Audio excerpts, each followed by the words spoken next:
Sababu za migogoro ndani ya ndoa na familia. Sababu za migogoro ndani ya ndoa na familia. Imempendeza Mungu leo tujifunze kuhusu sababu kadha wa kadha za migogoro ndani ya ndoa na familia. Kuna sababu nyingi zinazopelekea migogoro ndani ya ndoa na familia zetu, na ukumbuke ya kwamba vita ya shetani dhidi ya kanisa huanzia kwenye migogoro ya ndoa na familia, kwa sababu kwenye ndoa na familia ndiyo chanzo kikuu cha kanisa. Kanisa la Bwana hutegemea ndoa imara na familia imara. Hivyo adui akitaka kudhoofisha nguvu ya kanisa hukimbilia kwanza kudhoofisha ndoa na familia zetu. Ndoa na familia zetu zikiwa na migogoro isiyotatuliwa ni kizuizi kikubwa sana cha kupenya kiuchumi, kwa sababu maendeleo yoyote ya kiuchumi hutegemea utulivu wa ndoa, hutegemea utulivu wa familia. Kama familia ama ndoa ikiwa haina utulivu, kuna migogoro, basi maendeleo ya kiuchumi yanakuwa ni magumu sana, na huu ni mwaka wetu wa mpenyo wa kiuchumi. Tunaposema migogoro, tuna maana gani hasa? Migogoro ni nini? Migogoro ni hali ya kutokuelewana au mvutano unaotokea kati ya watu wawili au zaidi kwa sababu ya tofauti ya mawazo, mitazamo au maslahi binafsi. Migogoro ni hali ya kutokuelewana au mvutano, kutokuelewana au mvutano unaotokea kati ya watu wawili au zaidi kwa sababu ya tofauti za mawazo, mitazamo au maslahi binafsi. Kitabu cha Mwanzo sura ya 37 mstari ule wa 3. Andika kwanza haya maandiko. Mwanzo 37 mstari wa 3, Mwanzo 27 mstari wa 41. Narudia, Mwanzo 37 mstari wa 3 na Mwanzo 27 mstari wa 41. Andika pia Matendo ya Mitume sura ya 15 mstari wa 37 hadi 39. Matendo ya Mitume sura ya 15 mstari wa 37 hadi 39. Nimekwambia migogoro ni hali ya kutokuelewana au mvutano unaotokea kati ya watu wawili au zaidi kwa sababu ya tofauti za mawazo, tofauti za mitazamo, tofauti za maslahi binafsi. Na kuna migogoro mingi sana ndani ya ndoa na familia inayozuia maendeleo yote. Kwenye kitabu cha Matendo ya Mitume tukasome ile sura ya 15 mstari wa 37 hadi 39. Matendo ya Mitume 15:37 hadi mstari wa 39. Tunaona hapa kulikuwa na hali ya kutokuelewana kwa watumishi wa Mungu wawili, Paulo pamoja na Barnaba. Hawa wote wawili ni watendakazi, lakini ilifika pointi ambayo walitofautiana. Kile kitendo cha kutofautiana kwao tayari ni mgogoro, tayari ni matengano. Anasema kwenye Matendo 15 mstari ule wa 37, anasema hivi: Barnaba akaazimu kumchukua Yohana aliyeitwa Marko pamoja nao, bali Paulo hakuona vema kumchukua huyo aliyewaacha huko Pamfilia asiende nao kazini. Mstari wa 39, basi palitokea mashindano baina yao hata wakatengana. Barnaba akamchukua Marko akatweka kwenda Kipro, lakini Paulo akamchukua Sila akaondoka akiombewa na wale ndugu apewe neema ya Bwana. Sasa katika mstari huu wa 39 unatuambia kwamba kulitokea mashindano baina yao. Hawa watu walikuwa wanaishi kwenye familia moja ya Bwana, kwenye kanisa. kwa sababu kanisa nalo ni familia ya Bwana, ni mjumuiko wa familia nyingi ambazo kwa pamoja huunda familia moja ya Bwana. Tunakuwa ndugu katika Kristo. Sasa Barnaba na ndugu yake huyu mwingine ambaye wametofautiana, tofauti zao hizi ni mgogoro uliopo katikati yao. Ukweli ni kwamba Biblia haituelezi chanzo cha tofauti zao, sababu za tofauti zao, shida gani ilikuwepo kati yao, lakini kitendo cha kushindana baina yao tayari ni picha ya kimgogoro. Kuna sababu. Hakuna kushindana au kutengana bila uwepo na sababu. Hii ni sawa na kusema hakuna changamoto ama shida ndani ya ndoa na familia zilizokosa sababu. Na ndio maana leo tunajifunza sababu zinazoleta migogoro ndani ya ndoa na familia, na kujua ni kwa namna gani tunaweza kuzishinda sababu hizo. Bwana Yesu asifiwe sana. Ukisoma pia kwenye maandiko ambayo nimekupa kwenye Mwanzo 37 mstari wa 3, utaona familia ya Yakobo na yenyewe pia ilikuwa na changamoto. Yakobo anampenda mtoto mmoja zaidi ya wengine, huyu mdogo ambaye anaitwa Yusufu, alafu wengine hakuwapenda hivyo. Na hii tunaiona hata leo pia. Kuna namna fulani wazazi au walezi wana upendeleo. Anaweza akampenda mtoto mmoja kati ya watoto 4, akampenda zaidi, akamwambia huyu ndio jembe langu, huyu ndio mwanangu mwenyewe. Anasahau kwamba kuna wanaye pia wengine wanasikia hayo maneno, na kwa kufanya hivyo tu kunatengeneza tofauti. Sasa usifikiri wale wengine aidha wakubwa ama wadogo wanaposikia kwamba mzazi anampenda sana mmoja watasikia furaha. Hapana, hapo ndiko mahali pa tofauti zinakoanzia. Bwana Yesu asifiwe sana. Kwenye kitabu cha Mwanzo sura hii ya 37 mstari wa 3 anasema, basi Israeli akampenda Yusufu kuliko wanawe wote, maana ni mwana wa uzee wake. Akamfanyia kanzu ndefu. Ndugu zake wakaona ya kuwa baba yao anampenda kuliko ndugu zake wote, wakamchukia, wala hawakuweza kusema naye kwa amani. Kwa nini walimchukia huyu mdogo wao?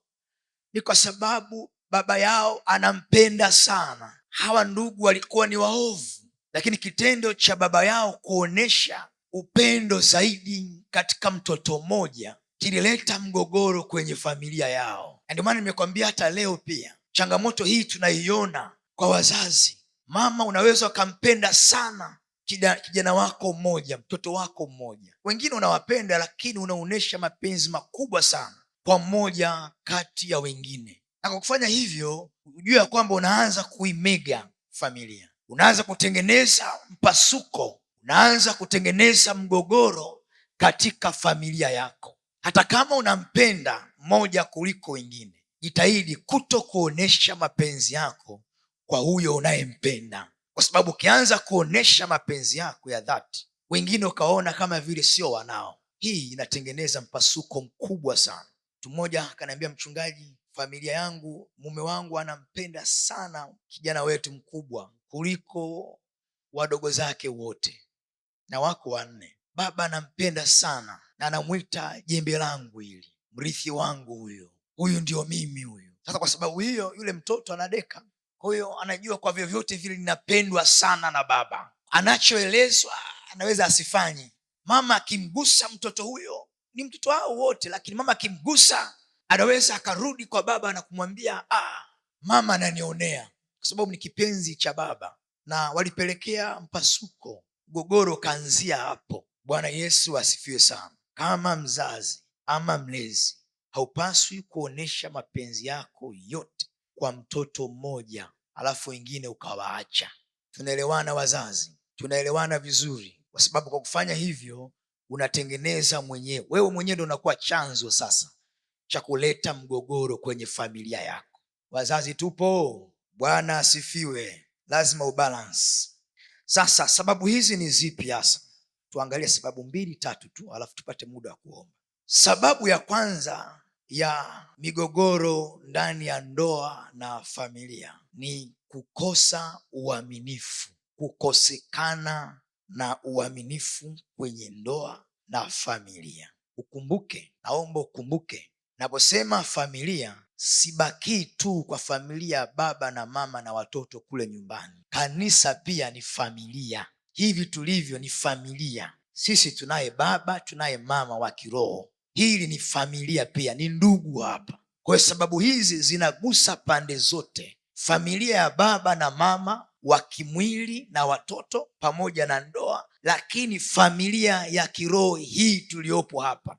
Sababu ya kwanza ni kukosa uaminifu. Kukosa uaminifu ni hali ya mtu kushindwa kutimiza wajibu, ahadi au imani aliyowekewa na mwingine. Kama unaweza kutuonesha mtu wa Mungu, itakuwa ni vizuri zaidi. Kukosa uaminifu ni hali ya mtu kushindwa kutimiza wajibu, ahadi, imani aliyowekewa na mwingine, na kutokuwa mkweli. Kitendo cha kukosa kuwa mkweli ni kitendo kinachoonyesha wewe sio mwaminifu. Wewe umepoteza sifa ya uaminifu kwenye ndoa ama familia yako ama ndani ya kanisa.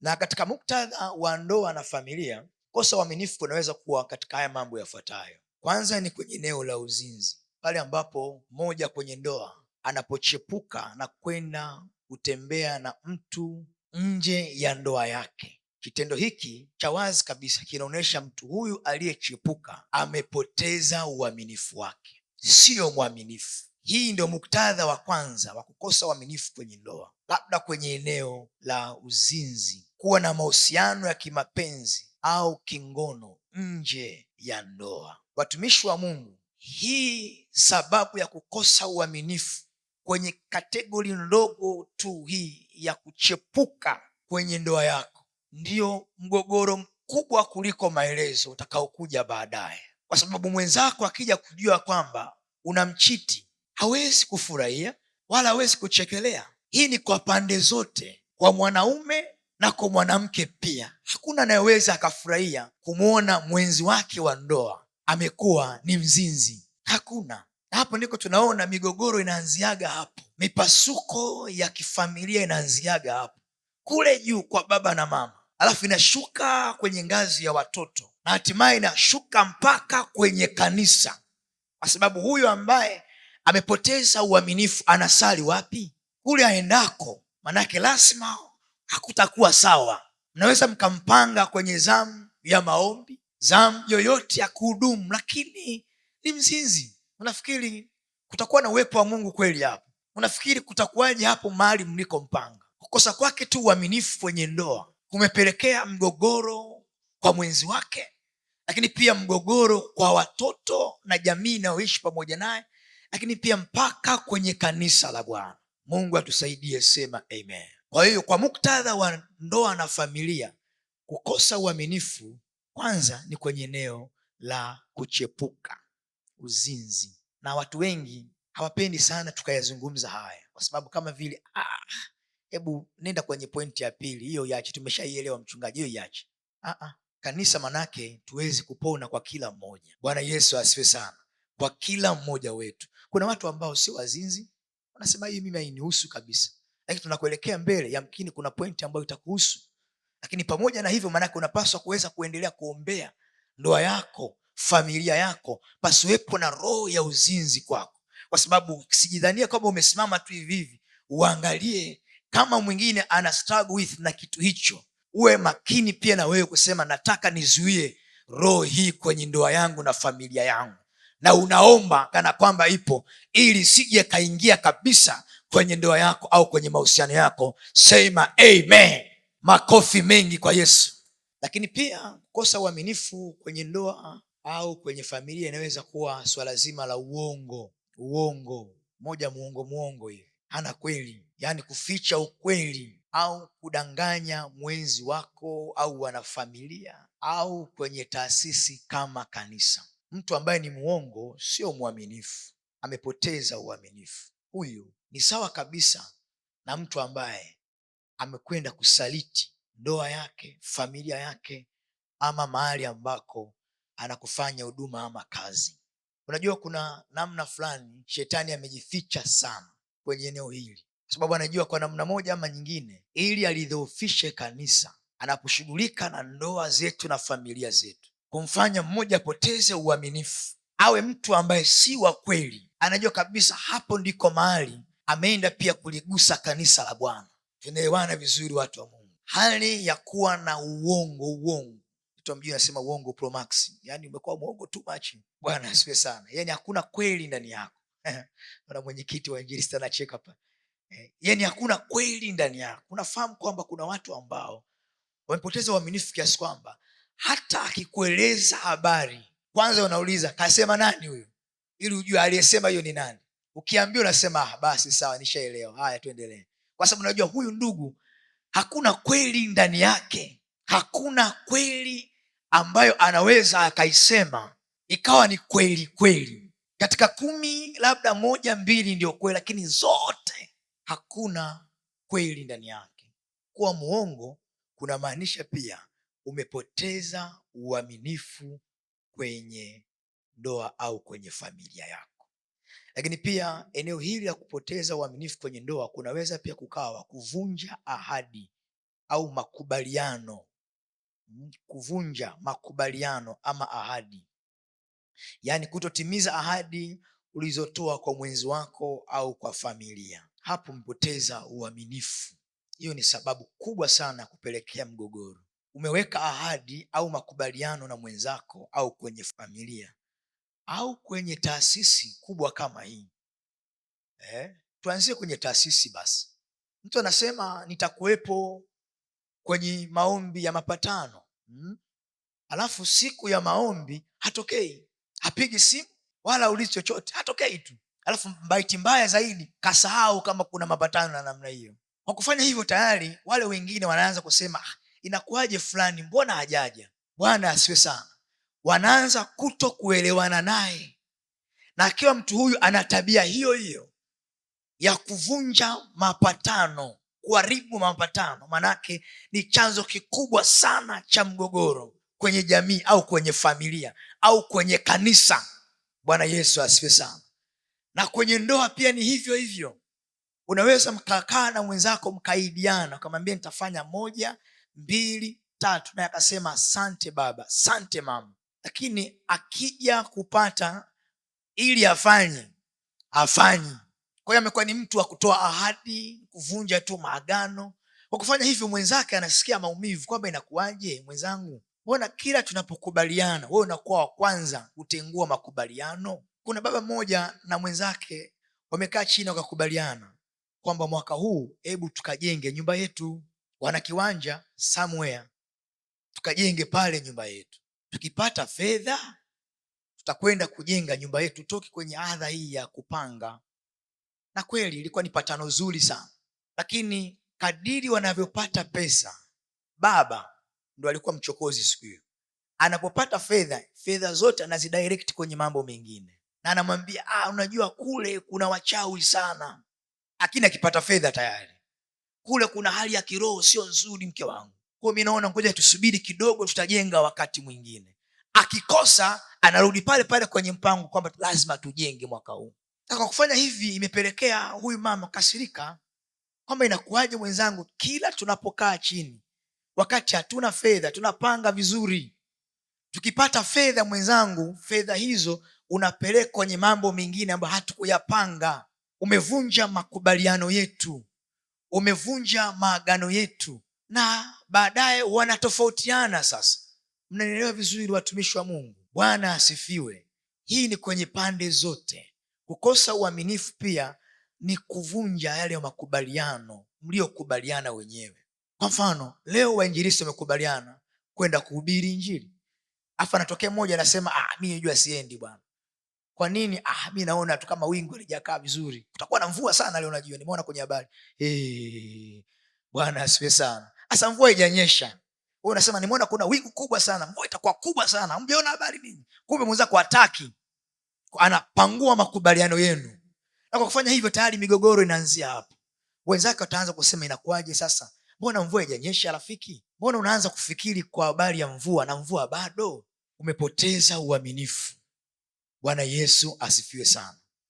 I hope so far unanielewa vizuri. Bwana asifiwe sana. Lakini pia kupoteza uaminifu kunaweza kuwa pia na usaliti wa kifedha. Hapo kwenye eneo tu la kupoteza uaminifu, sababu yetu ya kwanza, kunaweza kuwa pia ni usaliti wa kifedha, yani kuficha mapato, wakati mwingine kuingia kwenye mikopo bila kumshirikisha mwenzako, kwenye ndoa, kwenye familia, kwenye taasisi vipya. Hayo mambo ya matumizi ya kifedha, namna kuweza kusaliti kwenda tofauti kwenye eneo la fedha. Hili linaonyesha pia ni hali ya kutokuwa mwaminifu. Lakini pia kusaliti siri za kifamilia, na yenyewe pia ni kupoteza uaminifu. Mmekubaliana fanye 1 2 3, hujakaa vizuri, tayari kile kitu amekipeleka mahali pengine. Mwenzako kuna 1 2 3 kwa mwenzangu, mwaka huu kuna 1 2 3 iko hivi kwa mwenzako, baadaye anajua kwamba mbona jambo hili nimelikuta kwa mtu mwingine. Kwa nini umetoa siri? Wewe sio mwaminifu. Na kwenye kanisa ni hivyo hivyo, mmepanga kama viongozi kama kutakuwa na 1 2 3, mmeaminika na Bwana mkawa viongozi, alafu ghafla mambo mlioyapanga ya kwenu moja akachukua akayapeleka mbali, akasema kuna 1 kuna 2 kuna 3, unataka nikuelezee zaidi au sivyo? Yaani anajua kila kitu huyo na hajatumwa. Huyu amepoteza uaminifu, na kwa kufanya hivyo kunapelekea mgogoro kwenye taasisi, kwenye kanisa, kwenye ndoa, kwenye familia. Sema amen.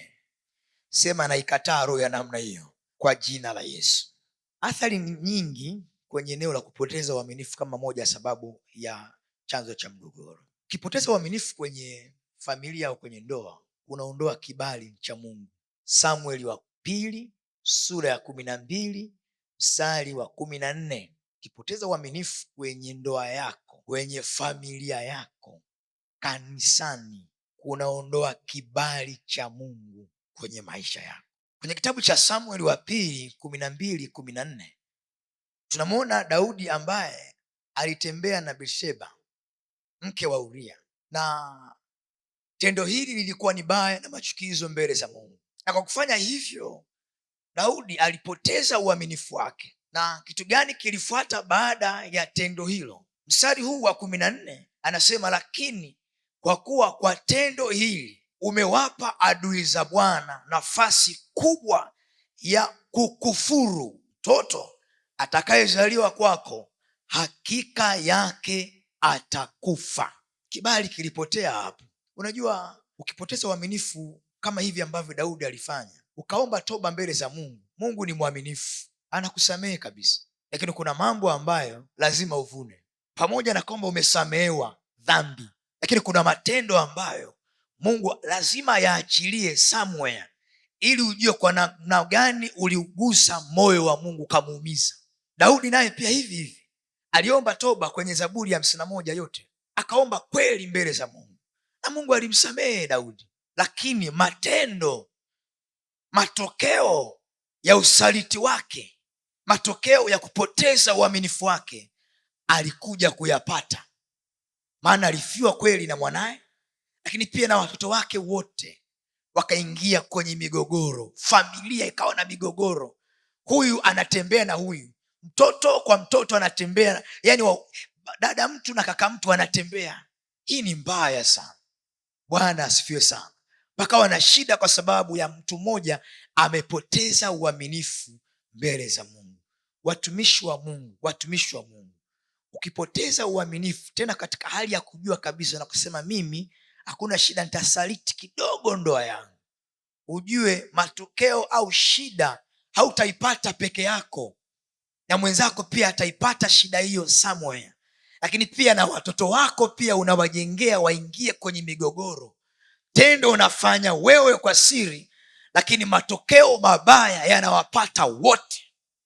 Ndio maana wakati wa kuomba ni muhimu kushughulika na hii, kumwambia Mungu, sitaki kubaki kwenye eneo la usaliti, ipo ama haipo, sitaki kwa jina la Yesu. Bwana Yesu asifiwe sana. Kuhakikisha kwamba pasiwepo na namna hii kwa sababu madhara yake ni makubwa sana, sio kwako tu na kwa familia yako. Tunaelewana vizuri, watumishi wa Mungu? Bwana Yesu asifiwe. Shangilie Bwana kwa makofi mengi. Lakini pia kwenye Kupoteza uaminifu kunaleta roho ya mauti, kunafungua lango la mauti. Ukipoteza uaminifu kwenye ndoa au kwenye familia ama kwenye kanisa, kunafungua lango la mauti. Kitabu cha Matendo ya Mitume sura ya 5 kuanzia mstari wa 2 hivi tunafahamu habari hizi. Ilikuwa ni habari ya Safira na Anania. Akazuia kwa siri huyo Safira. Tuanzie mstari wa 1, mtu wa Mungu. Lakini mtu mmoja jina lake Anania pamoja na Safira mkewe aliuza mali, akazuia kwa siri sehemu ya thamani yake. Mkewe naye akijua haya, akaleta fungu moja akaliweka miguuni pa mitume. Yani kaleta fungu moja kimya kimya miguuni pale, kimya, katulia tuli. Yeye anajua kama vile hajaonekana vile. Na ndivyo tunafanyaga hivyo leo. Unafanya tukio lako fulani kimya kimya, unasema hapa sijaonekana, lakini unajidanganya. Mbele za Mungu uko wazi, unaonekana kabisa. Bwana asifiwe sana. Na hii ni siri. Unajua hata kwa upande wa ndoa yako au familia, ukifanya tendo la usaliti utajificha kweli, lakini nataka nikwambie utakuja kujulikana tu mchana kweupe, kwa sababu Mungu hawezi kuruhusu mwenzako aendelee kulia kwa sababu yako wewe. Atakuumbua siku moja ambako kutegemea kwa sema huyo hapa anasaliti. Na ndicho ambacho Anania na Safira hawakutegemea kama wanaonekana machoni pa Bwana. Katika mstari wa 3 kwenye andiko letu hili, mstari wa 3 tunaona nini kilifuata baadaye. Petro akasema, Anania, kwa nini shetani amekujaza moyo wako kumwambia uongo Roho Mtakatifu? Kumbe iko shetani ambaye alipampu moyo wa Anania, akamsukuma, kaujaza ili aweze kufanya tukio hilo baya ndani ya kanisa, na kuzuia kwa siri sehemu ya thamani ya kiwanja. Taendelea kusoma kwa muda wako, lakini tukio ambalo lilifuata, huyu ndugu alikuja akafa. Alipoteza nini? Uaminifu, na kwa sababu hiyo alipelekewa mauti. Lango la mauti likafunguka kwake, akafa. Lakini pia hata mke wake naye alikuja akafa hivyo hivyo. Hii inatufundisha kwamba kukosa uaminifu kwenye ndoa na familia kunafungua lango la mauti moja kwa moja. Unaweza usife kama akina Anania na Safira physically, lakini mambo yako yakaharibika, vitu vyako vikafa, ukapoteza kazi, ukapoteza heshima na mambo mengine kama hayo, kwa sababu tu umepoteza uaminifu ndani ya ndoa na familia yako. Na hiki ni chanzo kikubwa sana cha mgogoro ndani ya ndoa na familia. Bwana Yesu asifiwe sana. Twende kwenye chanzo kingine cha pili, tumalize viwili. Chanzo kingine cha pili cha migogoro ndani ya ndoa na familia ni hali ya kutokusamehe. Kutokusamehe. Mwanzo sura ya 4 mstari wa 5 hadi wa 8. Kutokusamehe. Yule ambaye hajasamehe bado kwa sababu yoyote ile, hali ya namna hiyo itampelekea kubaya, itasababisha kuleta migogoro mingi sana. Tunamwona Kaini na mdogo wake Abili kwenye tukio hili tunalolifahamu wengi, ambaye hali ya kushindwa kusamehe tu lilipelekea Kaini kuingia kwenye shida, akaua. Lakini mtu huyu pia naye akaingia kwenye changamoto kubwa sana kwenye maisha yake, na kizazi chake Kaini pia kiliingia pia kwenye shida kubwa. Familia nzima ilikuwa ina changamoto kwa sababu ya mtu mmoja ameshindwa kusamehe. Bwana Yesu asifiwe sana. Ukishindwa kusamehe, unajua tayari umetengeneza mlango wa migogoro. Ukaamua kushikilia jambo wakati wote, wewe una hilo tu, mwaka kwa mwaka wewe una hilo tu. Hata kama mmeombeana msamaha, anasema tumesamehe, lakini kwa nini unifanyie hivi? Ukitoneshwa kidogo unarudi pale kwenye ile point, wewe una hilo tu, mwaka kwa mwaka. Kwa kufanya hivyo, maana tayari unapelekea mwenzako naye kutokuelewa. Anasema, mimi niliomba msamaha kwako na kweli ulisema umenisamehe, na tukaingia kwenye maombi tukaomba wote, na ukaniombea kwa Bwana, na nililia sana kwa sababu nilikosa kweli. Inakuwaje leo tena kwa kosa dogo tu unaanza kukumbusha, unafungua mafaili ya nyuma ya miaka hiyo kusema wewe ulifanyaga hivi, wewe ulifanyaga hivi. Kwa kufanya vile tayari mwenzako anashindwa kukuelewa sasa kwamba ulisamehe kweli ama vipi. Bwana Yesu asifiwe sana. Sio tu kwenye ndoa, hata kwenye taasisi hivi hivi. Tukiwa wengi namna hii, wakati mwingine mnatofautiana kidogo kimtazamo, mnatofautiana, mimi naona hivi, wewe unaona vile. Alafu baada ya hapo nasema bana, kwa namna hii hebu tusonge mbele, tukubaliane moja kati ya hayo, aidha lako ama langu. Wewe unasema sawa, tukubaliane basi la kwako. Alafu baada ya hapo, kwa sababu mlitofautiana kidogo kwa maneno, unakaa nalo moyoni. Kikao kijacho kingine unasema naomba ninyoshe mkono, kuna 1 2 3, huyu alifanya hivi. Ama sio kwenye kikao tu, kwenye hali ya kawaida unasema huyu ulifanya hivi, kuonesha mtu huyu alikuwa hajasamehe vizuri, na hapo tayari kunatengeneza migogoro kati yao, tazamo tofauti kati yao, hali ya kutokuelewana kati yao. Bwana Yesu asifiwe sana. Tunapaswa kusamehe, sema amina. Tunapaswa kusamehe, sema amina. Baba husema siku zote hakuna kosa lisilo sameheka. Kweli amekuumiza, lakini ifike wakati usamehe basi, ifike wakati uachilie basi. Kama ulilia, umelia, imetosha sasa, achilia, usonge mbele. Bwana asifiwe. Mtoto amekuumiza, kweli amekuumiza kabisa, makosa makubwa sana kwako, lakini kama mzazi imefika wakati ukasema nimekusamehe, samehe majumla, samehe mazima, mwachilie kabisa, asonge mbele. Bwana asifiwe sana. Lakini haiwezekani wewe ni mwaka kwa mwaka unasema unajua uliniumiza mwaka jana. Ni kweli mama, ni kweli baba, nisamehe. Nasema usirudie tena, umesikia? Nasema sawa baba, baadaye tena nilikwambia hivi na hivi, mwaka jana uliniumiza, usirudie tena. Umekuwa wimbo sasa. Samehe, usonge mbele. Bwana Yesu asifiwe sana. Kwa sababu kwa namna hii hatuwezi kutoka na mafanikio ambayo tunayaimba leo. Haiwezekani kama hakuna hali ya kutokusamehe. Hiki ni chanzo kikubwa sana cha mgogoro kwenye taasisi, kwenye ndoa, kwenye familia. Sema amen. Hata kwenye mahusiano ya watu wawili ambao wanategemea kufunga ndoa, ikiwa mmoja anashindwa kusamehe, sio rahisi watu hawa kwenda kwenye ndoa. Jamani, sio rahisi, ndio? Si ndio Lydia? Bwana asifiwe sana. Haiwezekani unaingia na mtu kwenye ndoa ambaye unasema huyu hana dogo, kila kitu ni hiko anashikilia. Yaani anakwambia unaona hii picha, nilikuona hii picha, ulikuwa unafanya nini hapa? Anasema unaona hii picha.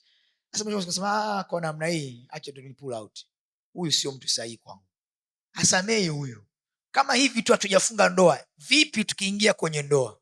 Sitanipigana panga huyu. Bwana asifiwe sana. Sitanipeleka huyu kwa wachungaji vikao kila siku.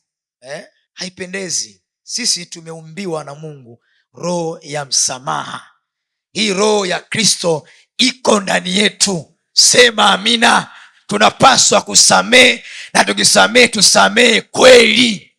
Shida sio kusamehe tu, kusamehe kweli, yaani kumalizia ile kweli. Pale ndo kuna shida. Mtu anasamehe lakini hajasamehe kweli. Kimtonesha tu anarudi nyuma tu, hata tunasema unaona?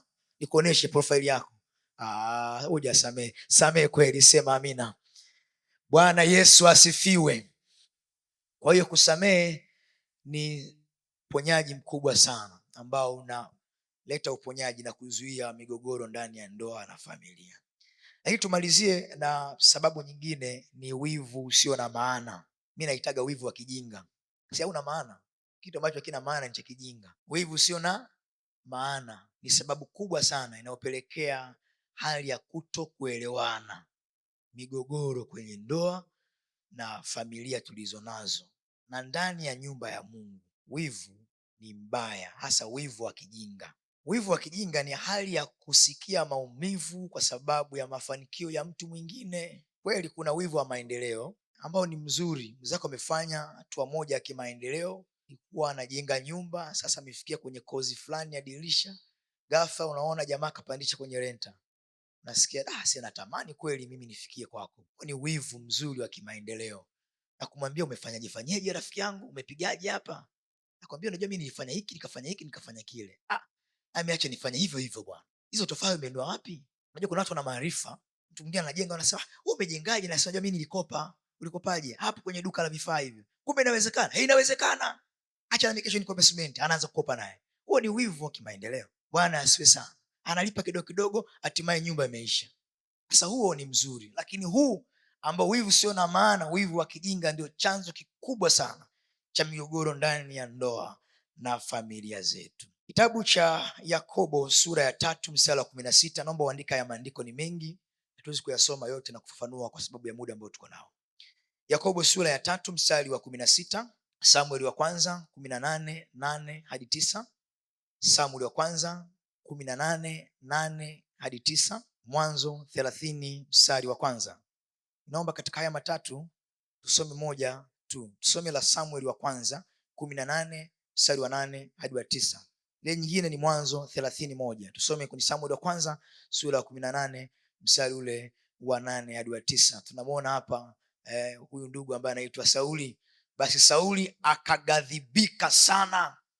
Kughadhibika manake kunahusisha pia na intentional, yani mtu ana yani physical, katika hali ya kawaida hii anakunja hadi sura, ameghadhibika sana. Kuna ndita hapa, mtu ameghadhibika. Anasikia uchungu huyu mtu, anasikia hasira kali.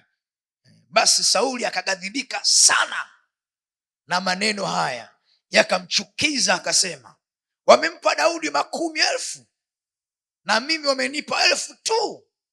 Kuna nini tena awezaye kupata isipokuwa ni ufalme? Daudi amesifiwa. Mstari ule wa 9, mtu wa Mungu, Daudi amesifiwa kama amefanya vizuri. Sasa huyu jamaa akaona hakuna nini tena, wamempa 10,000, mimi wamenipa kidogo. Sauli akamwonea Daudi wivu tangu siku ile, na wivu ukafungua lango la mapepo. Si unajua Sauli alikuwa ni kiongozi mwenye mapepo. Bwana asiwe sana. Alikuwa ni mtawala mwenye mapepo. Biblia inataja mtawala wa kwanza ambaye alikuwa anaongozwa na mapepo, kidogo kaweuka huyu Sauli, kwa sababu ya wivu, tabia ya shetani, wivu mbaya huu, na ukamfanya Sauli kumchukia Daudi. Bwana Yesu asifiwe sana. Na tukaona tofauti zao. Sasa Sauli mara nyingi anamwinda Daudi ili amwangamize, anamtafuta Daudi kwa hila ili amwangamize. Ukiangalia shida ni nini? Ni wivu tu. Eti fulani kasifiwa sana kuliko wewe. Asa wewe kwa nini uumie? Watu wa Mungu, kama mwenzako amefanya vizuri, una shida gani wewe uumie? Alafu amesifiwa kwamba huyu amefanya vizuri zaidi ya mwingine. Bwana asifiwe sana. Yaani kile ambacho kinatakiwa kwako ni kumwambia Mungu, asante kwa ajili ya mwenzangu. Kama huyu amekubalika leo, kuna kesho yangu nitakubalika pia na mimi. Leo hii ni ya kwake, lakini ipo kesho yangu. Kama alivyokubalika huyu, na mimi nitakuja kukubalika tu. Kwa hiyo sina wivu. Bwana asifiwe. Sina uchungu ndani yangu. Bwana Yesu asifiwe. Na kanisa la Bwana linateswa kwenye hili eneo. Watu wa Mungu, migogoro mingi leo hii ndani ya kanisa ni hapo tu. Fulani kapandishwa nafasi ya juu, fulani kachaguliwa kuwa mchungaji. Imekuwaje? Kwani mimi hawanioni? Mbona hajui kuhubiri kuliko mimi huyu? Hawa vipi? Huyu baba au mama? Haya mawazo ya nani? Au mawazo ya fulani haya? Haiwezekani huyu awe mchungaji, haiwezekani. Bwana asiwe sana. Haiwezekani huyu, kwani amepewa yeye? Ama basi amefundisha vizuri akaambiwa umefundisha vizuri. Haiwezekani. Wana upendeleo. Nimejua tu kanisa lina upendeleo. Kwa nini? Anasifiwa huyo peke yake tu. Hasa kama kafanya vizuri kweli, si asifiwe? Kuna shida gani? Bwana asiwe sana. Kuna shida gani kumwambia fulani umefanya vizuri, fulani umeongoza vizuri maombi leo, Mungu akubariki, Mungu akuzidishe. Alafu pia unapomsifu mwingine ndio kuinuliwa kwako wewe. Mimi nimegundua siri hii. Watu wengi hatuinuliwi kwa sababu tunawabeza wenzetu. Tunaona wenzetu hawafai. Tunasumbuliwa na kinyongo ndani, kwamba inakuwaje huyu. Ukianza kumponda mwenzako kwenye utumishi, ina maana pia na wewe utashushwa chini, hautakuja kuonekana huko juu. Bwana asifiwe sana. Kumwona huyu alafu sasa basi umuone huyu kwa nia ya kumrekebisha, ambayo ni kitu kizuri, lakini kwa sababu ya wivu, hujua kwamba na wewe pia hautakuja kuinuka hapo baadaye. Tumeelewana vizuri, watu wa Mungu? Wivu mbaya ni mbaya, haufai kuwa ndani yetu, haufai kuwa ndani ya kanisa, haufai kuwa ndani ya familia, haufai kuwa ndani ya ndoa yako. Yaani ukiona mahali unasikia maumivu kwa sababu ya maendeleo ya fulani, kataa hiyo roho. Ujue hii ni roho ya shetani, sio ya Mungu. Sema naikataa roho ya namna hii. Sema naikataa roho ya wivu mbaya kwa jina la Yesu, na utupa nje. Haleluya, kanisa la Bwana.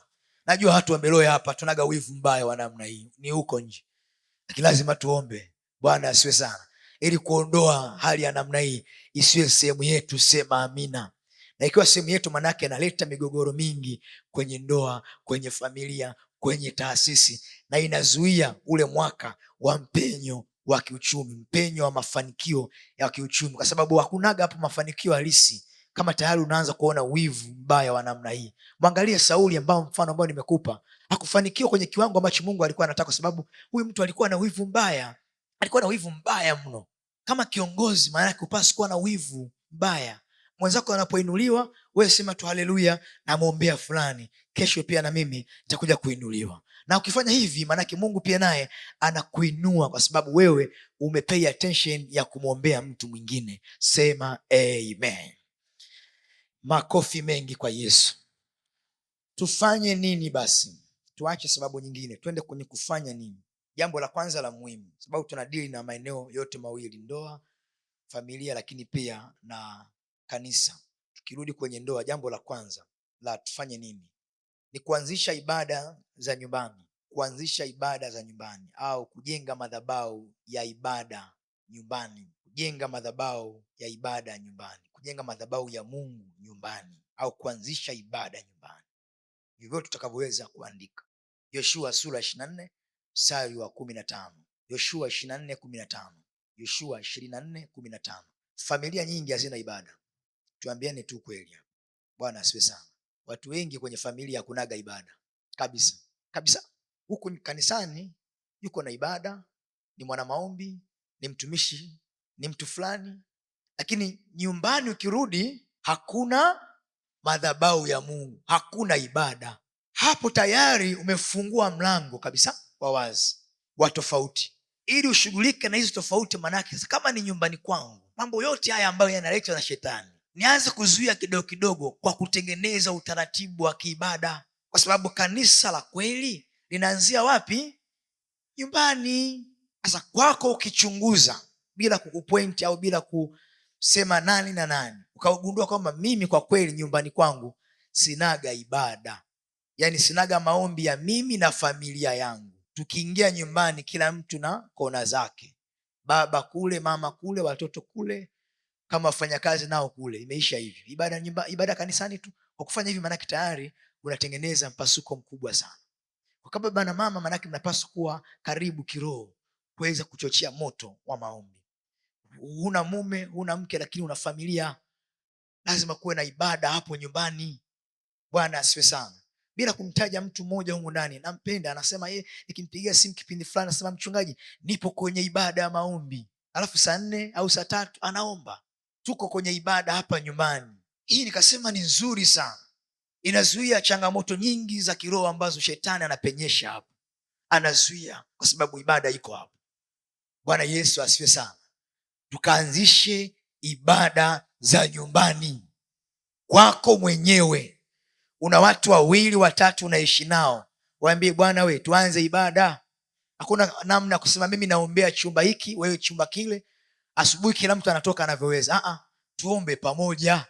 Mume wangu tuombe pamoja, mke wangu tuombe pamoja, watoto njoni hapa tuombe pamoja. Kwenye umoja wa namna hii kuna upako, kuna nguvu, kuna neema, kuna kufunguliwa, kuna kila kitu ambacho nakitaka, kwa sababu umoja ni moto. Bwana asifiwe. Wako watu ambao wanaomba peke yao. Akiomba chumbani, mama yuko jikoni, ama watoto wanacheza, ama watoto wanasoma, ama watoto wako mbali, yaani iko hivyo tu, anasema naomba mwenyewe. Hapana, sio utaratibu wa kiroho. Utaratibu wa kiroho ni kwanza maombi, kwanza ibada pamoja na familia yako. Ndio maana kwenye Yoshua hii sura 24:15 anasema Yoshua yeye na nyumba yake watamtumikia Bwana, lakini mimi na nyumba yangu tutamtumikia Bwana. Kwa namna gani? Anajumuisha yeye, familia yake watatumika kwa Bwana, watakuwa na ibada za pamoja kama familia. Hapo pana maendeleo ya kweli. Bwana Yesu asifiwe sana. Hapo pana wepesi watumishi wa Mungu. Bwana asifiwe. Kama unaona kuna namna kupungua kwenye familia yako au kwenye ndoa yako, swala zima la ibada za pamoja nyumbani, ukianzia leo, ukitoka hapa, nenda kaa na mwenzako, mkubaliane namna gani mtakuwa na ibada za pamoja, ili uwepo wa Bwana uanzie kule nyumbani uje hapa kanisani. Kanisani pakawa na mlipuko, kwa sababu kila mmoja amekaa vizuri na Bwana kwenye nyumba yake. Hapa ni moto tu wa Bwana unashuka tu. Bwana Yesu asifiwe sana. Sema inawezekana, sema inawezekana. Haleluya, kanisa la Bwana. Lakini pia jambo nyingine la kufanya ni kutafuta ushauri wa kiroho kwenye migogoro ambayo ni migumu kwako. Tafuta ushauri wa kiroho kwa baadhi ya migogoro, sio yote. Tafuta ushauri wa kiroho. Kwenye Mwanzo 25, 21, 22 tunamwona Isaka akiomba. Mwanzo 25, 21. Huu ulikuwa ni mgogoro ya ndugu wawili, Esau na Yakobo. Tangia tumboni wanafarakana, yaani tangia tumboni. Unaonesha huu ni mgogoro sio wa kawaida, ni wa kiroho kabisa, tangu tumboni. Alafu Isaka akamwomba Bwana kwa ajili ya mkeo, kwa sababu alikuwa ni tasa.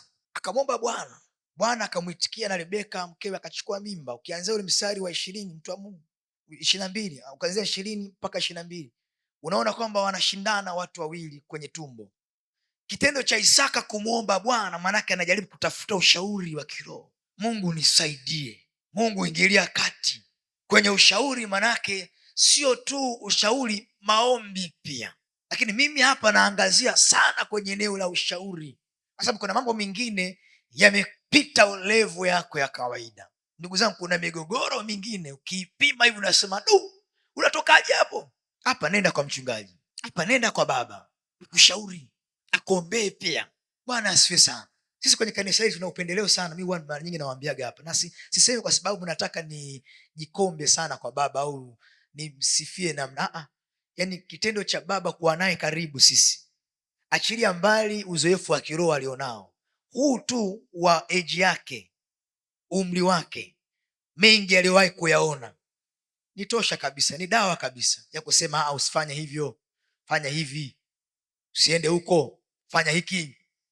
Alafu baada hapo akasema sasa nataka nikuombee. Hapo umefanya kitu kizuri zaidi kuliko kupambana mwenyewe kwa akili na ufahamu wako. Unahitaji pia msaada wa kiroho kutoka kwa mtu wa Mungu. Ndio maana tunasema omba ushauri wa kiroho. Ya mwisho, muda umekimbia. Ya mwisho, ombea mara kwa mara ndoa yako na familia. Ombea mara kwa mara ndoa na familia yako. Ombea mara kwa mara ndoa na familia yako. Watu wengi hatukumbuki kuweza kuombea wenzi wetu. Tunakumbuka sana kuombea mambo mengine mengi ambayo ni muhimu, lakini kukumbuka kwamba hata nimuombee mwenzangu, hatuombeani hivyo. Au niinue familia yangu, watoto wangu. Hapa hata ningeuliza hapa, wangapi ambao kwa wiki hii wameweka mikono yao kwa wanao au kuwaombea wanao waliokuwepo au familia karibu, kukaa na mzigo wa kuomba juu ya baba, mama, mjomba, shangazi. Unaona kabisa huyu hajakaa vizuri, nimwombee. Utashangaa ni wachache sana, kwa sababu sio kitu ambacho kiko ndani ya moyo, lakini ndio kinasababisha migogoro hiyo. Sasa kwa lazima uwe na utaratibu wa kuombea sana ndoa yako, mahusiano yako, familia yako, huduma hii ya Bwana ambayo ni familia kubwa ya Mungu. Bwana Yesu asifiwe sana. Ukiyafanya haya utapunguza kwa sehemu kubwa sana, utakuwa umeshughulika kwa sehemu kubwa sana na migogoro ndani ya ndoa na familia yako, na useme amen. Chapie makofi Yesu mengi zaidi.